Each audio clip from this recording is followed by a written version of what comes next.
Standing there with a open suitcase in front of us, mentally going through our itinerary, counting up the number of days and nights we will be away, thinking about what we are going to do or what we might do. We have to make all of those decisions about what to pack for our trip. We start rummaging through the closet. What if the hotel has a pool?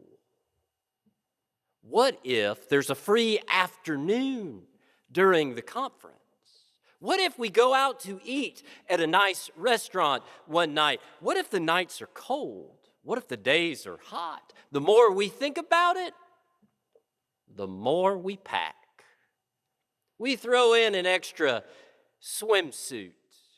We pack a flashlight for some reason, even though the hotel has electricity. We grab a Swiss Army knife. We decide to take the entire medicine cabinet. Before we realize it, we need another suitcase. That it is easy to pack and to overpack when we consider all of the what ifs. In the Gospel of Matthew, though, Jesus took a very different approach, traveling from place to place, village to village, teaching the crowds and caring for the sick. One might assume it would be good to have lots of supplies. But he sends the disciples out to other places and says to them, "Take no gold, silver, or copper in your belts, no bag for the journey, or 2 tunics, sandals, or staff." Instead, they were to depend on those that they met along the way, because heavy luggage would weigh them down. And all of the what ifs of this life can weigh us down as well. It's like that insightful poem by Shel Silverstein. "Last night, while I lay thinking here, some what ifs crawled inside my ear and pranced and partied all night long and sang their same old what if song. What if I'm dumb in school? What if they've closed the swimming pool? What if I get beat up? What if there's poison in my cup? What if I start to cry? What if I get sick and die? What if I flunk the test? What if green hair grows on my chest? What if nobody likes me? What if a bolt of lightning strikes me? What if I don't grow taller? What if my head starts getting smaller? What if the fish won't bite? What if the wind tears up my kite? What if they start a war? What if my parents get divorced? What if the bus is late? What if my teeth don't grow in straight? What if I tear my pants? What if I never learn to dance? Everything seems well. And then the nighttime what ifs strike again. That we can spend a lifetime of sleepless nights on all of the what ifs in this world. But what if all of those what ifs keep us from taking on the journey what matters the most? That we need hope and courage. And surprisingly, hope and courage take up such little room in our luggage, so much so that if we overpack, they get lost in the middle of everything else.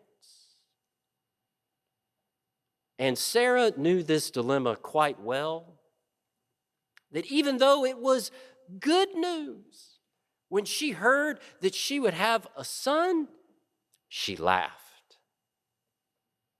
And was it nervous laughter? Was it doubtful laughter? Was it fearful laughter? That she was overwhelmed. That even good news can be difficult at times. That we need hope and courage for the journey. The gold or silver, sandals or staff will not help. It's like Paul's admonition to the Romans. Suffering produces endurance. Endurance produces character. Character produces hope. And hope does not disappoint. That Sarah would cling to that hope that does not disappoint. A hope that can even lead to courage. And if we step away from all of the what ifs about tomorrow, we might think back to all of the what ifs of yesterday, looking at the 20th century and all of the what ifs as well as the what happens that caused such despair. As Glenn Henson reminds us, there were two devastating world wars. That even after the war to end all wars, over 60 million people died in World War II. And with all of the advances in technology for which we are grateful today, they also led to real threats like the Cuban Missile Crisis.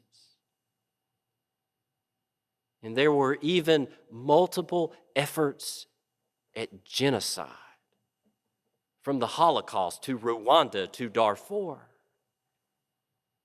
And there were the enduring effects of slavery, as well as the perseverance of segregation. There were plenty of what ifs in the 20th century to make people lose hope and give up on courage. But somehow, the hope for God's peace and the courage of faith kept calling people forward. And despite all of the what ifs of the 20th century, there is also a legacy of beautiful art, breathtaking music, persevering forgiveness, and inspiring efforts towards justice. It is, as Madeline L'Engle writes, all the evil that human beings have ever conceived or done is not more to the mercy of God than a live coal to the sea. That hope and courage are worth taking on the journey. And even if we do not know where we will find the courage we need, we can begin by practicing hope. That this world is a labor of love by God, so God will not let us go. That we can begin by practicing hope. As Stephen Garnaas Holmes writes, dare to practice hope. Dare to let the assurance steal upon you that something is coming, something greater, deeper, not merely more, but more so. This is not cheap optimism that can be bought in any market, nor a careful figuring of odds that can always be beat, nor mindless abandon. I mean attentiveness to the dense but dappled energy that rises within. I mean willingness to be taken up, to be wielded deftly in this rough world by an art that is beyond you. You are a thread in a tapestry too large for you ever to see. A single leaf in the springtime. Practice hope.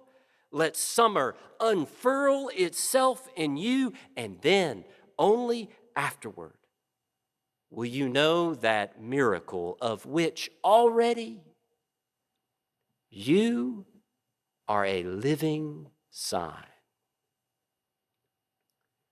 It is not cheap optimism, nor mindless abandon. It is the grit of the grace of God. It is the hope that the love of God is not finished with this world yet. It is a hope that can lead to courage. Because we are a thread in a much larger tapestry of mercy and justice, hoping to draw others to the goodness of God, working towards what is most good in this world, sharing grace, standing up for justice, and celebrating the joy, the deep joy that we find along the way, that hope and courage are worth taking with us. Amen.